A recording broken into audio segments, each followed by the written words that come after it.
America ने जो Iran के 3 परमाणु ठिकानों पर हमला किया था, रूस ने उसका मजाक उड़ाते हुए अमेरिका को कहा कि जो तुमने 3 ठिकानों पर ईरान के हमला किया था उससे ईरान का कुछ नहीं बिगड़ा है।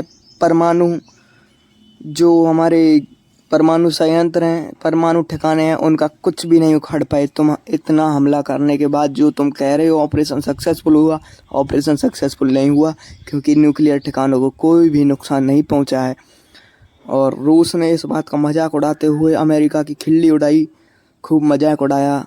पुतिन ने कहा, अब तक जो पुतिन रूस के राष्ट्रपति स्टेटमेंट दे रहे थे, कह रहे थे कि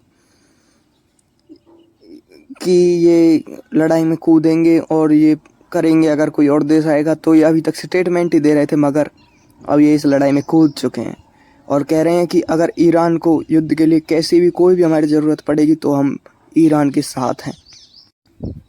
और अमेरिका के कुछ मिनिस्टर्स ये कह रहे हैं, मंत्री कुछ ये कह रहे हैं, जो अमेरिका के मंत्री हैं, कि आज अमेरिका के राष्ट्रपति ट्रंप और डोनाल्ड ट्रंप और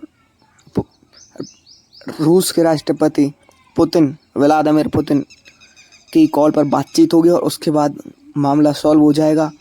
यही उनके मिनिस्टर्स कह रहे हैं और कह रहे हैं तनाव कम करने की कोशिश करें। और कुछ लोग ये भी कह रहे हैं, मीडिया में ये बात भी फैल रही है कि जैसे रूस और यूक्रेन को अमेरिका ने बीच में उलझाया, ऐसे ही ईरान और इजराइल के बीच भी ये तनाव उत्पन्न करेगा और ऐसे ही इनको भी उलझाएगा।